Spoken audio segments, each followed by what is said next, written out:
in Bengal, Bangladesh. Maharaj also speaks in Bengali, he speaks in Hindi, he speaks profusely in English too, many multiple languages.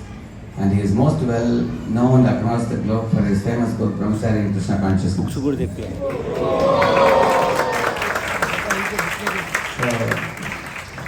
I saw him first time in 1991.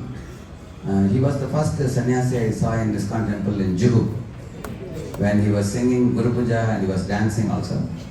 The first time I was very charmed by his enthusiasm. You survived seeing him.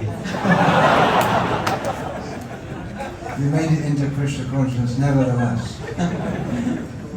So, when I heard him, one thing that was very striking for me is he's a very honest person, very transparent, and he is straightforward, and he likes to present the philosophy in an unadulterated way, just the way that Srila Prabhupada wanted us all to speak the philosophy.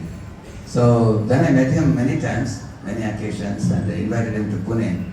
In those days, in 95, 96, 97, 98, 99, almost 5-6 years, we used to have the good fortune of having him practically every year for 2 or 3 days. We used to have many programs in Pune, morning, evening, 5-6 programs. We had the luxury of having so much. But in the later years, Maharaj, when I invited him, Maharaj said, "Why don't you come to Salem?" He said. So me coming to Pune. He's Tamil. Salem is in Tamil Nadu. So we very much missed him. But when he published his book on strong speaking, after that he made one visit to Pune. One of the things that I like in Maharaj is he is deeply concerned about our spiritual progress. So he will tell us how important is the consciousness. When he came and saw the MBCC, New Vedic Cultural Temple, so he was telling, now you have built a big temple so that big number of people can come here. But then a big number of people come here, will you present the philosophy uncompromisingly, or you will have to dilute the philosophy so that you can get enough funds to run the temple? So he was telling it's always a paradox. Big temple, big money, how to spend. So he was always, he likes to preserve the purity. I also have been to his Nandagram farm. Whenever I go to Baroda and Surat, I visit 2-3 times I have been to Nandagram farm. Maharaj actually likes to see the Varnashrama development. When I met Radheshyam Prabhu, he told me that Maharaj spends considerable time in the farms to see the developing. There are a few families dedicated there living. There is no electricity. They pump their own water. There is no tap. So very simple life.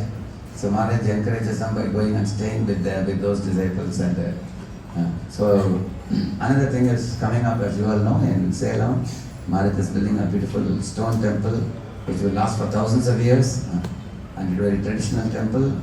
And the devotees there, I heard that they lead a very simple life without too much into gadgets and everything. So Maharaj has a heart.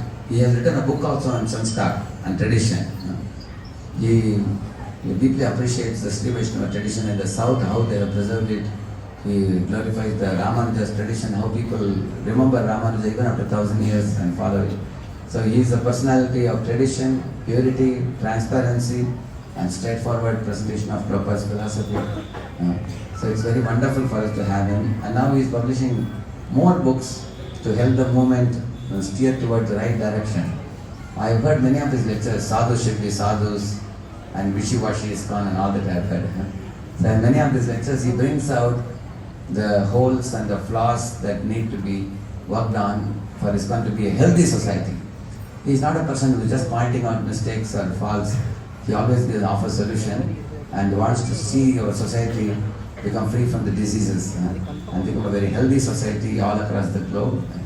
So I very deeply appreciate his association, and I thank Maharaj for coming to Hyderabad. The last couple of days we have been hearing lectures by him on Srimad Bhagavatam. Today evening and tomorrow morning Maharaj is giving here at ISKCON ABIDS. Let us welcome Maharaj with one loud Hare Krishna mantra.